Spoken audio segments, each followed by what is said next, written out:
ಏನೇ ಬರಲಿ ಹಮಾರಿ ಮಾಂಗಿ ಪೂರಿ ಕರೋ. ನಮಸ್ಕಾರ ವೀಕ್ಷಕರೇ, ಸ್ಟಾರ್ 74 ನ್ಯೂಸ್ಗೆ ಸ್ವಾಗತ. ನಾನು ಎಂ ಮಂಗಳಗಟ್ಟಿ. ಹುಬ್ಬಳ್ಳಿ ನಗರದಲ್ಲಿ ಕಾರ್ಮಿಕರಿಂದ ಪ್ರತಿಭಟನೆ. ಹುಬ್ಬಳ್ಳಿ ನಗರದಲ್ಲಿ 18/12/2023 ಕಟ್ಟಡ ಮತ್ತು ಇತರೆ ಕಾರ್ಮಿಕರ ವಿವಿಧ ಬೇಡಿಕೆಗಳ ಈಡೇರಿಕೆಗಾಗಿ ಉತ್ತರ ಕರ್ನಾಟಕ ದಿವಂಗತ ಎಜೆ ಮುದೋಳ್ ಅಭಿಮಾನಿಗಳ ಕಟ್ಟಡ ಮತ್ತು ಇತರೆ ನಿರ್ಮಾಣ ಕಾರ್ಮಿಕರ ಸಂಘ ಹುಬ್ಬಳ್ಳಿ ವತಿಯಿಂದ ಬಾಬಾಜಾನ್ ಮುದೋಳ್ ಅವರ ನೇತೃತ್ವದಲ್ಲಿ ವಿವಿಧ ಬೇಡಿಕೆಗಳು ಈಡೇರಿಸಲು ಒತ್ತಾಯಿಸಿ ನಗರದಲ್ಲಿ ಮೆರವಣಿಗೆ ಮುಖಾಂತರ ತೆರಳಿ ಕಾರ್ಮಿಕರ ಆಯುಕ್ತರಿಗೆ ಮನವಿಯನ್ನು ಸಲ್ಲಿಸಲಾಯಿತು.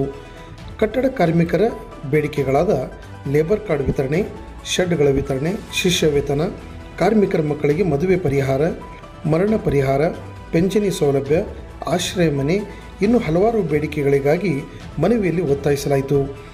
ಈ ಸಂದರ್ಭದಲ್ಲಿ ಬಾಬಾಜಾನ್ ಮುದೋಳ್, BA ಮುದೋಳ್, ರಮೇಶ್ ಭೋಸ್ಲೆ, ಹಸನ್ ಸಾಬ್ ಜುಂಗೂರ್, ಬಾಷಾ ಸಾಬ್ ಟಾಕಿವಾಲೆ, ಖಾಜಾ ಸಾಬ್ ಬಿಸ್ತಿ, ಯೂಸುಫ್ ಬಳ್ಳಾರಿ ಹಾಗೂ ಸಂಘದ ಸದಸ್ಯರು ನೂರಾರು ಸಂಖ್ಯೆಯಲ್ಲಿ ಉಪಸ್ಥಿತರಿದ್ದರು.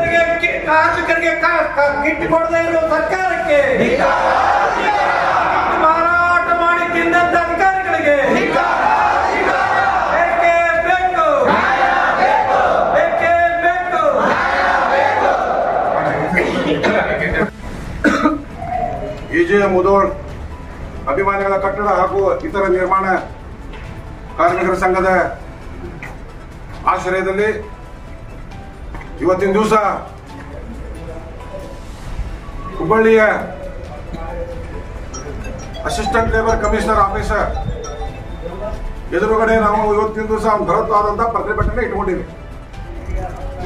ಈ ಪ್ರತಿಭಟನೆಯಲ್ಲಿ ಈ ಸಂಘದ ಅಧ್ಯಕ್ಷರಾದ ಆಸಿಫ್ ಜುಂಗೂರ್ ಅವರೇ, ಪದಾಧಿಕಾರಿಗಳಾದ ಖಾಜಾ ಬಿಸ್ತಿ ಅವರೇ, ನಮ್ಮ ಹಿರಿಯ ಸಹೋದರಾದ BA ಮುದೋಳ್ ಅವರೇ, ರೈತ ಸಂಘಟನೆ ಅಧ್ಯಕ್ಷರಾದ ಸಿದ್ದು ತೇಜಿ ಅವರೇ, ಕಾಂಗ್ರೆಸ್ ಮುಖಂಡರಾದ ನಮ್ಮ ಯೂಸುಫ್ ಬಳ್ಳಾರಿ ಅವರೇ, ಸಮಾಜ ಸೇವಕರು, ಯಾವತ್ತು ಮುಂಚೂಣಿ ಘಟಕದಲ್ಲಿ ಬಂದಿರತಕ್ಕಂಥ ಭಾಷಾ ಟಾಕಿವಾಲೆ ಅವರೇ, ರೌಸ್ ಅವರೇ, ಇಲ್ಲಿ ಸೇರಿದಂತ ಯಾವತ್ತು ಸಂಘದ ಸದಸ್ಯರೇ,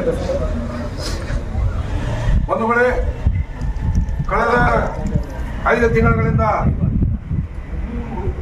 ಈ ಉತ್ತರ ಕರ್ನಾಟಕ ಎಜೆ ಮುದೋಳ್ ಅಭಿಮಾನಿಗಳ ಸಂಘ ಏನು ಹುಟ್ಟು ಹಾಕಿದಿರಿ.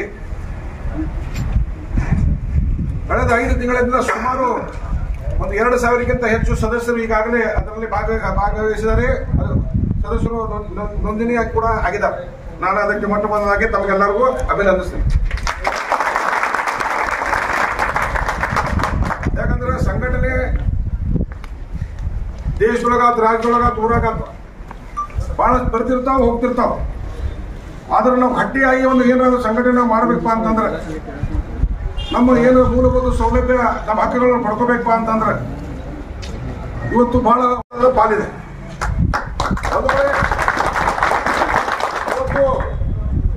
ಈ ಹಿಂದಿನ ಸರ್ಕಾರ ಏನು ಬಿಜೆಪಿ ಸರ್ಕಾರ, ಬಸವರಾಜ ಬೊಮ್ಮಾಯಿ ಹಾಗೂ ಯಡಿಯೂರಪ್ಪ ಸರ್ಕಾರದೊಳಗೆ ಕಾರ್ಮಿಕ ಇಲಾಖೆ ಮಂತ್ರಿಗಳು ಏನಿದ್ದ, ಹೆಬ್ಬಾರವ್ರು ಏನಿದ್ರ, ಆ ಮಂಡಳಿ ಒಳಗೆ ಸುಮಾರು 12,000 ಕೋಟಿ ರೂಪಾಯಿ ಹಣ ಇತ್ತಲ್ಲಿ. 12,000 ಕೋಟಿ. ಆ ಹಣ ಯಾರಪ್ಪ ಅಂತಂದ್ರೆ ಆ ಹಣ ನಿಮ್ದದ. ಯಾಕಂದ್ರೆ ನೀವು ಬೆವರ್ಸೋದಂತ ಹಣ ಅದ. ಯಾಕಂದ್ರೆ ಆ ಖಜಾನೆ ಒಳಗೆ ವಿಶೇಷವಾಗಿ ಕಟ್ಟಡ ಕಾರ್ಮಿಕರಿಗೆ ಆ ಹಣ ತೆಗೆದು ಇಟ್ಟಿದ್ದರು. ನಾಳೆ ಏನಾರ ಆತಂತ ಅನಾಹುತಗಳಾದವು ಅಂತಂದ್ರೆ, ಪಾಪ ಅವ್ರಿಗೆ ಕರೋನಾ ಬಂತಂದ್ರೆ, ಅಥವಾ ಏನೋ ಅವ್ರ ಮನ್ಯಾಗ ಪಾಪ ಆರ್ಥಿಕವಾಗಿ ಸರಿ ಇಲ್ಲಪ್ಪ ಅವ್ರದ್ದು ಪರಿಸ್ಥಿತಿ ಅಂತ ಹೇಳಿ ಒಂದು ನಿಮಗೆ ಸಹಾಯ ಮಾಡಕ್ಕೆ ಹಣ ಇಟ್ಟಿದ್ರು. ಅದು ಸಂಪೂರ್ಣವಾಗಿ ಬಳಕೆ ಆಗಿಲ್ಲ. ಆ ಬಳಕೆ ಆಗಬೇಕಾಗಿತ್ತು, ಅದಕ್ಕೆ ಕಾರಣಾಂತರಗಳಿಂದ ಆಗಿಲ್ಲ.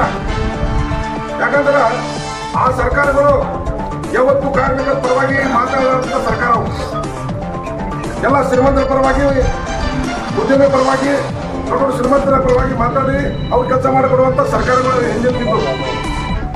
ಆ ದುಡ್ಡುಗಳನ್ನು ಆ ಇಲಾಖೆಯಿಂದ ಮತ್ತೊಂದು ಬೇರೆ ಇಲಾಖೆಗೆ ಶಿಫ್ಟ್ ಮಾಡಿ ಆ ಹಣ ದುರುಪಯೋಗ ಮಾಡಿ ಅದರಿಂದ ಕೂಡ ಭ್ರಷ್ಟಾಚಾರ ಬಹಳಷ್ಟು ತೊಡಗಿತ್ತು. ನಾವೆಲ್ಲ ಇದೆಲ್ಲ ಪ್ರಶ್ನೆ ಮಾಡಬೇಕಾಗಿತ್ತು. ಯಾಕಂದ್ರೆ ನೀವು ಕೇಳೋದಿಲ್ಲ. ನಮ್ಮ ಕಷ್ಟ ಏನೈತೆ ಅಂತೇಳಿ ಬರ್ಬೇಕು ನೀವು.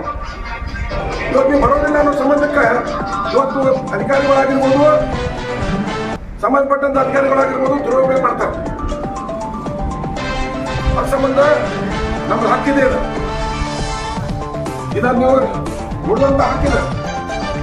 ಬೆಳಿಗ್ಗೆ ಮಳೆ ಚಳಿ ಬೆಳೆ ಮತ್ತೆ ಬಿಸಿಲು ಹೋಗಲ್ಲ, ಮಳೆ ಇರೋದಿಲ್ಲ. ಕಷ್ಟಪಟ್ಟು ದುಡಿದು ಬರ್ತೀರಿ, ಬಿಲ್ಡಿಂಗ್ ಕಟ್ತೀರಪ್ಪ ಅಂತಂದ್ರೆ ಜೀವನ ಮ್ಯಾಗ ಏನ ಏನಪ್ಪ ನಾವು ಸೆಕ್ಯೂರಿಟಿ ಇರೋದಿಲ್ಲ. ನಾಲ್ಕು ಸೈನ್ಯದಾಗ ಇರ್ತೀರಿ. ಅಲ್ಲಿ 4 ನಿಮಿಷ ಕೆಳಗೆ ಬಿದ್ದ ಅಂತಂದ್ರೆ ಅವ್ನು ಕೇಳೋದೇ ಇರೋದಿಲ್ಲ, ಅವ್ನು ನೋಡಕ್ ಬರೋದಿಲ್ಲ. ಅದು ಒಬ್ಬ ಯಾರೋ ಒಬ್ಬ ಬಜರಂಗಲಾಗಲಿ ಯಾರೋ ಒಬ್ಬ ಸತ್ತ ಅಂತಂದ್ರೆ ಇಡೀ ಸರ್ಕಾರ ಹೋಗಿ ಅವ್ರ ಮನೆ ಕೊಟ್ಟಿರ್ತದೆ.